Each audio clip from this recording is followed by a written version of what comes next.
Sekarang kita akan berbicara tentang apa saja sih bahasa kasih itu, macam-macamnya, bentuk-bentuknya seperti apa saja.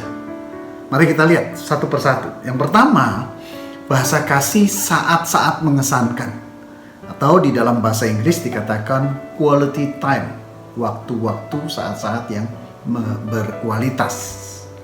Ya. Sangat penting untuk kita memahami esensi dari setiap bahasa kasih. Bentuknya nanti bisa macam-macam, tetapi esensinya akan sama.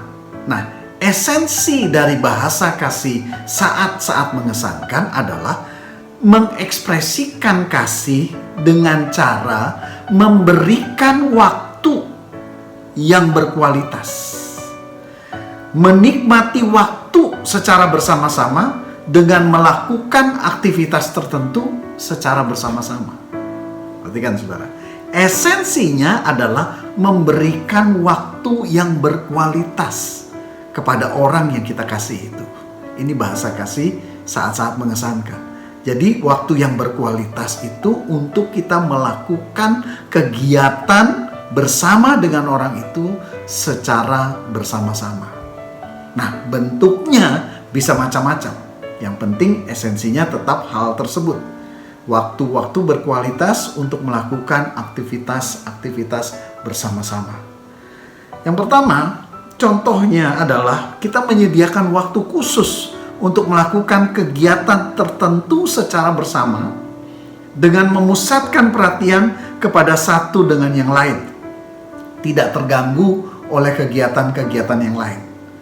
Ya, kita melakukan kegiatan bersama, fokus hanya kepada orang yang kita kasih itu, sangat dengan dia, dan kita tidak sambil melakukan kegiatan-kegiatan yang lain.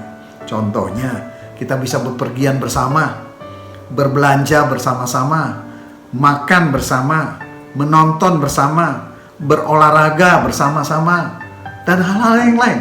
Ya, jadi kita lakukan, kita berikan waktu khusus untuk kita melakukan kegiatan tertentu bersama-sama, dan kita fokus kepada orang itu tanpa kita melakukan kegiatan yang lain. Yang kedua, juga menyediakan waktu khusus untuk ngobrol dalam suasana yang enak, suasana yang ramah, ya.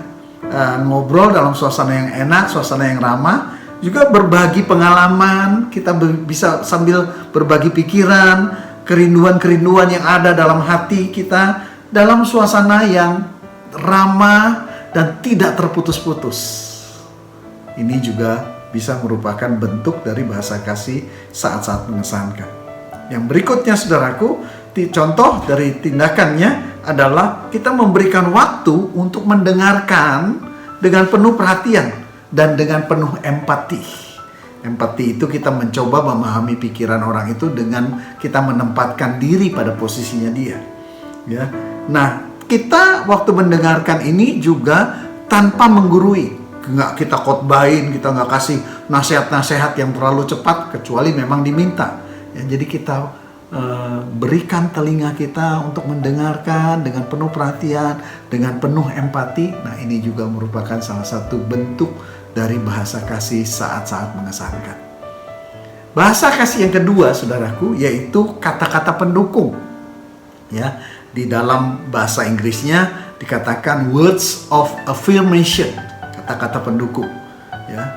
Esensinya, perhatikan, esensi dari kata-kata pendukung, bahasa kasih kata pendukung adalah mengekspresikan kasih melalui kata-kata yang diucapkan. Ya, jadi kita mengekspresikan kasih kepada orang tertentu dengan kata-kata yang diucapkan. Nah, contohnya bisa banyak macamnya, ya. Masing-masing orang punya penekanan yang berbeda-beda, saudaraku. Yang pertama adalah contoh bahasa kasih kata-kata pendukung memberikan pujian atau kata-kata penghargaan kepada orang yang kita kasih itu. Bisa secara langsung ataupun saat berada di depan orang banyak. Kita memberikan pujian atau kata-kata penghargaan. Yang kedua, bentuknya bisa memberikan kata-kata dukungan yang membesarkan hati. Contoh, waktu dia sedang mengalami down, mengalami kegagalan, kita memberikan encouragement, kata-kata yang mendukung. Ayo, kamu pasti bisa bangkit dari kegagalan ini. Saya percaya kamu punya talenta yang besar, potensi yang besar, yang luar biasa. Saya akan mendukung kamu di dalam doa. Saya akan mendukung kamu sebagai seorang sahabat. Saya akan mendukung kamu sebagai teman dan lain sebagainya. Ini adalah kata-kata yang menguatkan, kata-kata yang membesarkan hati. Berikutnya, contoh lain daripada kata-kata pendukung adalah berbicara dengan ramah dan intonasi yang enak atau lembut. Jadi orang yang punya bahasa kasih kata pendukung biasanya, masing-masing orang berbeda-beda saudara ya, biasanya itu agak sensitif dengan intonasi atau perkataan dengan nada-nada tinggi.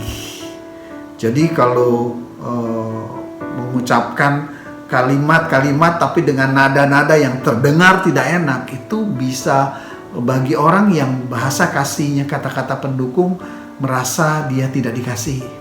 Sebaliknya dia akan merasa dikasihi kalau berbicara dengan dia itu dengan kata-kata yang lembut, dengan intonasi yang ramah, dengan intonasi yang enak seperti itu ya saudara ya. Juga kata-kata yang diucapkan kata-kata yang sopan, kata-kata yang baik. Nah, itu akan sangat membuat dia tersentuh, merasa dikasihi. Juga bentuk lainnya adalah kalau kita meminta tolong kepada orang yang memiliki bahasa kasih kata-kata pendukung, mari gunakan kata-kata yang sopan, kata-kata yang merendah dan memohon dengan baik. Bolehkah saya minta tolong kamu melakukan ini? Saya butuh bantuan kamu, bersediakah kamu tolong saya seperti ini? Jadi enggak dengan kata-kata yang kasar. Lakukan ini dong, tolong dong ini dong, masa lu gak ngerti sih? Itu akan sangat menyakiti buat orang yang memiliki bahasa kasih kata-kata pendukung. Nah,